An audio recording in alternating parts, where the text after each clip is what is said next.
Hello and thank you for joining us on TVC News at 4. I am Esther Mopariola.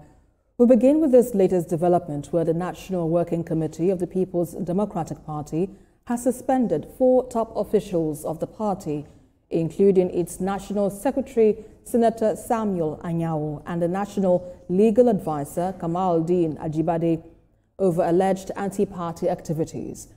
Other suspended members include Deputy Legal Advisor Okechukwu Osoha and the National Organizing Secretary Umoru Bature.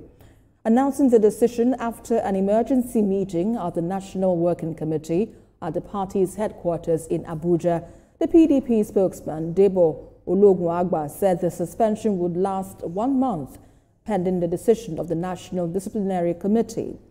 The suspension came just 24 hours after an Abuja Federal High Court stopped the forthcoming National Convention of the party, scheduled to hold on the 15th of this month. Well, in other news now, President Bola Tinubu has approved the adoption of a national carbon market framework and the operationalization of the Climate Change Fund, which will position Nigeria as a major player in the global carbon economy.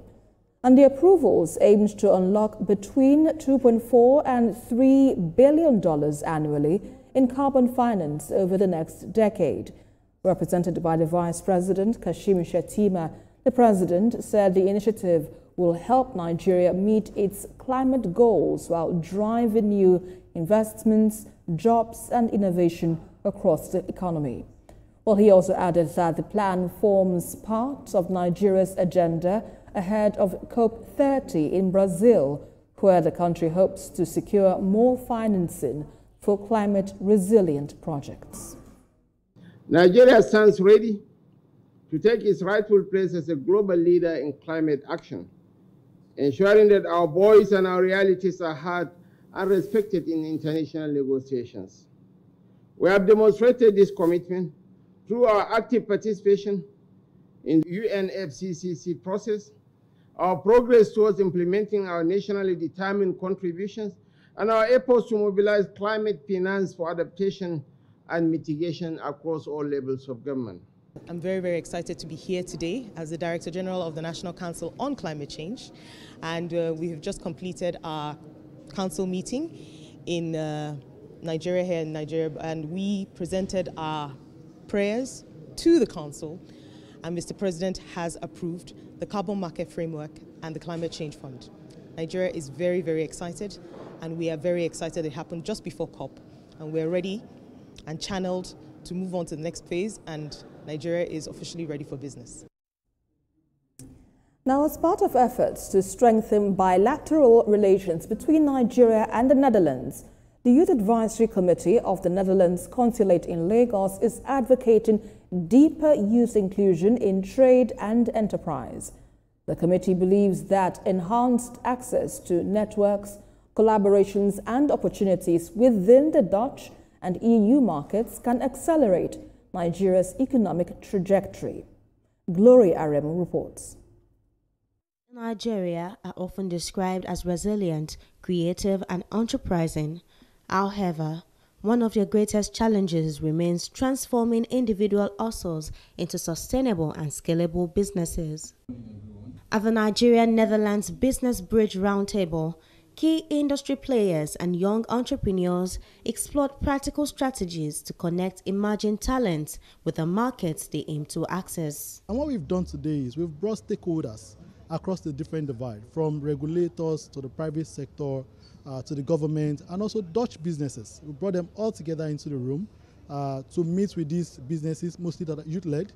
Let them hear what the government is doing. Let them hear what the private sector is doing. The knowledge gap is because they don't know what is expected of them. They don't know all the things they need to do. So they think, oh, it's really big. But what we are trying to do here is to demystify that so that they have the right knowledge and then they can plug themselves into the value chain of these Dutch businesses. The chairman of the Presidential Committee on Fiscal Policy and Tax Reforms highlighted ongoing government efforts to create a more conducive environment for small and medium-scale enterprises to thrive. So under the tax reform laws that are taking effect from January 1st, 2026, if you have a small business and you register it with the Corporate Affairs Commission and your annual turnover is not more than 100 million naira, your corporate tax rate will be 0%. And you know the other good news is that as I speak to you, the Corporate Affairs Commission has opened the opportunity for 250,000 small businesses to register with the CAC free of charge. Speakers also encouraged young entrepreneurs to tap into the Nigerian diaspora market as a promising platform for expansion and global relevance. Looking at a product or a service, it can be any one of the two, then seeing how to eventually make it sellable and whether this is also a product that is actually fit for the foreign diaspora market, basically. As discussions progressed, participants agreed that access to the right information, meaningful collaborations, and strategic partnerships will be key to helping young Nigerians scale their businesses beyond borders. Glory Aremu, TVC News, Lagos. Well, let's turn our attention to economic matters, where the Benue Investment and Property Company Limited says it is committed to transforming Benue State from a consumption-based economy into a manufacturing powerhouse. And speaking in Boko during the commissioning of a bakery, the group managing director, Raymond Asemaka, described the project as a major step toward industrializing the state and a testament to the government's commitment to economic growth. Mayowa Okwato reports. This is not just an opening ceremony, it's a milestone of economic revitalization for Benue State and a clear demonstration of the earlier administration's commitment to inclusive development.